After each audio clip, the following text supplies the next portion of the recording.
नमस्कार दोस्तों, मैं हूं आपका अपना सैंडी जुनेजा। आज का पॉडकास्ट बहुत ही खास है उन लोगों के लिए जो कला की कदर करते हैं, कला को प्यार करते हैं। तो क्योंकि आज मेरे पास एक बहुत ही महान कलाकार, उनकी पुत्री कहूँ या मैं उनको भी कहूँ, बिकॉज मेरे पास अल्फाज ही नहीं है उनको डिफाइन करने के लिए। खुद ही मिल लीजिए, मेरे साथ है शिंजनी कुलकर्णी। नमस्कार मैम, कैसे हैं आप? बिल्कुल अच्छी हूँ, थैंक यू सो मच।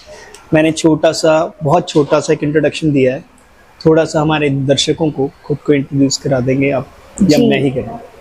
मैं बताती हूँ, मैं शिंजनी कुलकर्णी हूँ, दिल्ली से कथक डांसर हूँ। मैं कालका बिंदादीन घराने की नवी पीढ़ी हूँ और पंडित बिरजू महाराज जी की ग्रैंड डॉटर नातिन हूँ और उनकी डिसाइपल हूँ। और हाल ही में अपने बड़े मामा पंडित जयकिशन महाराज जी से सीख रही हूँ और पिछले 10-12 सालों से देश विदेश में परफॉर्मेंसेस कर रही हूँ और अपनी एकेडमी दिल्ली से चला रही हूँ। इतना इंट्रोडक्शन बहुत है आप लोगों के लिए। आई थिंक इस पॉडकास्ट को खास और एंड तक देखने के लिए। अब मैं बात करूँगा शिंजनी से। शिंजनी, मैं आपका नाम ले रहा हूँ, मुझे माफ़ कीजिएगा। शिंजनी, आपने कब से सीखना शुरू किया? देखिए, छाया तो पड़ती है पेड़ की, तो उस पेड़ की छाया में सीखना शुरू किया या आपको था कि चलो एक लेगेसी को आगे ले जाना है? नहीं, मैंने सीखना शुरू किया 3-4 साल की उम्र में। हमारे यहाँ पे ऐसा नियम है कि अगर आप इस घर पैदा हुए हैं तो आपको कुछ तो सीखना है, आपको कथक की तमीज़ होनी चाहिए। उसके बाद उसको आगे आप एज अ प्रोफेशन लें या ना लें, उस पर कोई प्रेशर नहीं है। मगर शुरुआती तालीम सभी की होती है, मेरी भी हुई और मैंने इस चीज़ को कभी बहुत सीरियसली नहीं लिया कि मुझे इसे आगे लेके जाना है या कुछ ऐसा करना है। हमारे घर में इस समय 1 दर्जन से ज़्यादा कथक डांसर्स हैं जो प्रोफेशनली कर रहे हैं और सब अपने आप में कमाल के डांसर्स हैं। और मैं ऐसा इसलिए नहीं कह रही हूँ क्योंकि वो मेरे परिवार के हैं, मगर as a student of Kathak मैं उनकी अहमियत और उनकी वैल्यू को समझती हूँ।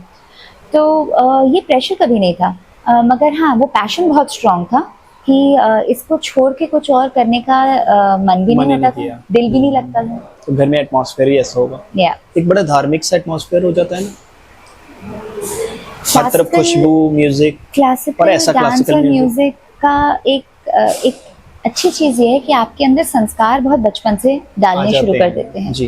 क्योंकि आप जो गाना सीख रहे हैं या तो वो बिहारी के ऊपर है, कृष्ण के, या वो राम का भजन है या वो शिव की स्तुति है, तो आप बचपन से ही वो सीखते हुए बड़े हो रहे हैं। आपको अपने कल्चर की बड़ी अच्छी नॉलेज हो जाती है। आज जब मैं एज अ टीचर सिखा रही हूँ तो मेरे स्टूडेंट्स हैं जो यूके में हैं, पेरिस में हैं, उन सभी लोगों के साथ उनके पेरेंट्स का पहला कहना यही होता है कि हम इतने खुश हैं कि दूसरे देश रह के भी हमारा बच्चा संस्कृत के श्लोक बोल रहा है और हिंदी भाषा समझ रहा है, बात कर रहा है। तो ये एक बहुत ही तसल्ली देने वाली चीज़ है।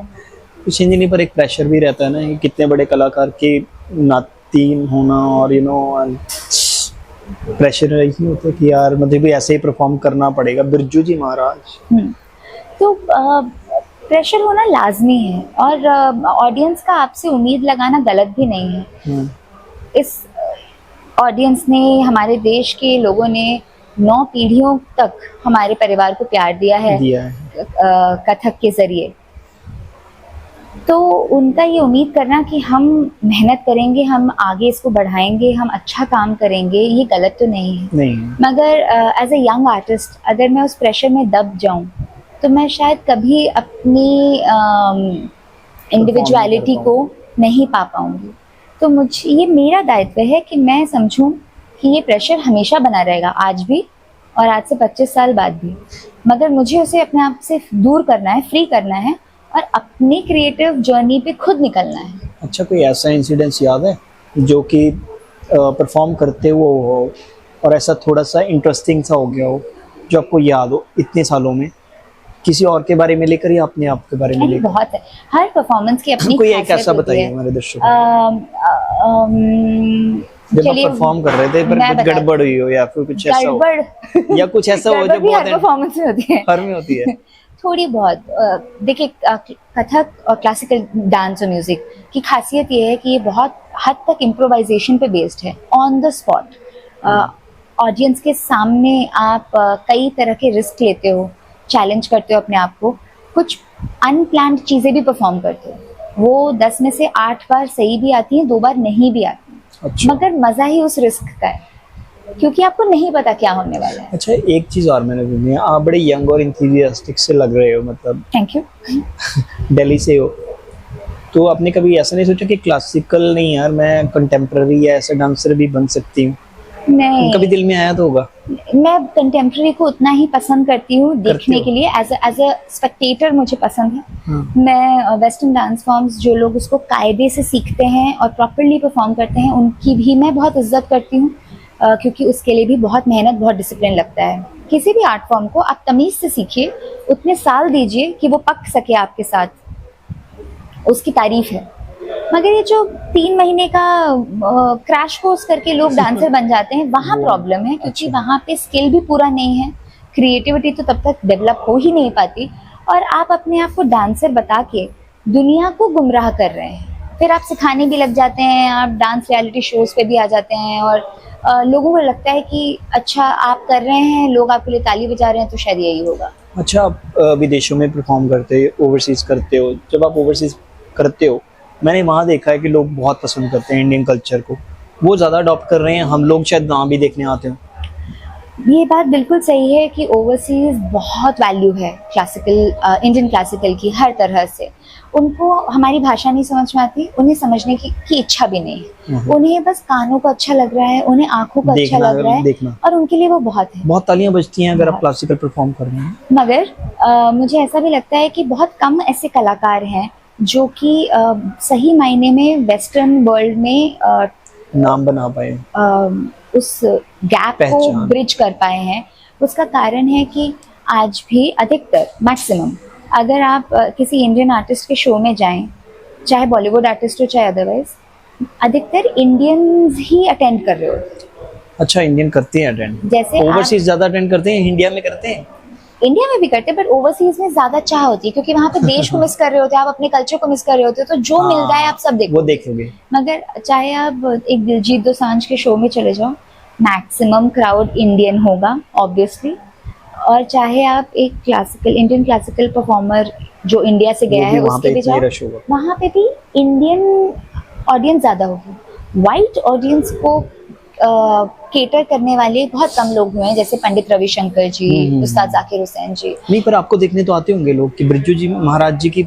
मेरे ग्रैंडफादर उनमें से ऐसे एक जन रहे जिनको देखने के लिए इंडिया।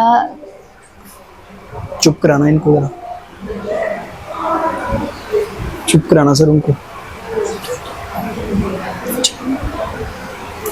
हाँ। इंडिया के अलावा हर देश के लोगों ने उनको देखने की बहुत अच्छी इच्छा रखी। उनके पास सीखने के लिए भी हर देश से लोग आए हैं, चाहे वो लैटिन अमेरिका से हों, अच्छा। चाहे पोलैंड, क्रोएशिया, घर पे ऐसा रशिया आते रहते होंगे नहीं लोग? गुरु शिष्य परंपरा में सीखने के लिए लोग घर आते रहते, महीनों महीनों रहते और सीखते। अच्छा, वो जैसे किसी ने सीखना होता था तो आपके घर पे ऐसे बेल बजती थी, टन सर मुझे शिष्य बना लीजिए, ऐसा होता था? आई थिंक वो तो और थोड़े पुराने जमाने में होता था ना। मगर जो मैंने अपने नाना के यहाँ देखा कि हाँ, घर हमेशा खुला रहता था, स्टूडेंट्स का मजमा लगा रहता था, मगर हाँ उनके समय तक आते आते, क्योंकि वो एक सेलिब्रिटी थे तो उनसे अपॉइंटमेंट लिए बिना आप नहीं आ सकते ऑब्वियसली, और वो उनकी व्यस्तता होती है, वो दिल्ली में है नहीं है, तो वो थोड़ा रहता था। होता है ऐसा? मैं I don't believe in the fact कि मैं सेलिब्रिटी हूँ, मैं सिखाती हूँ, मगर ये कहना कि लोग मुझे ढूंढते हुए आ रहे हैं, आजकल के जमाने में अच्छी चीज ये है कि जो ढूंढ रहा है वो इंस्टाग्राम या ट्विटर पे ढूंढ रहा है तो वो ढूंढ के हमसे जल्दी बात भी कर लेते हैं।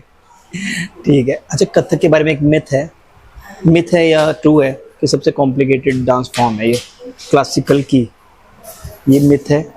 ऐसा कुछ नहीं। नहीं, आपके लिए तो इजी है ना, क्योंकि आपके तो घर में है। नहीं, लेकिन जो लोग सीखना चाहते हैं उनके तो मतलब मेरे को लगता है हैंड्स ही नहीं फॉर्म होते पहले। नहीं, I will tell you one thing कि every dance form is unique in its own way, और सब कुछ नाट्य शास्त्र से निकला है, तो सबका स्रोत वही है। जो बेसिक रूल्स हैं वो सभी डांस फॉर्म्स को जो गवर्न करते हैं वो सेम रूल्स हैं। अच्छा, जो शिव जी का डांस है वो नटराज वाला, वो कथक है तांडव क्या? अंग से होता है। कथक के अंदर लास्य अंग और तांडव अंग दोनों का दोनों हैं। बैलेंस है। ओके। तो आप उसको किस तरह से एग्जीक्यूट कर रहे हैं उसमें दोनों रस दिख सकते हैं। तो लास्य अंग वो है जो कि शक्ति का स्वरूप माना गया है, पार्वती माँ का स्वरूप, और तांडव वो जो शिव ने किया रौद्र रूप में। अर्धांगिनी वाला ऐसा कुछ है? और एक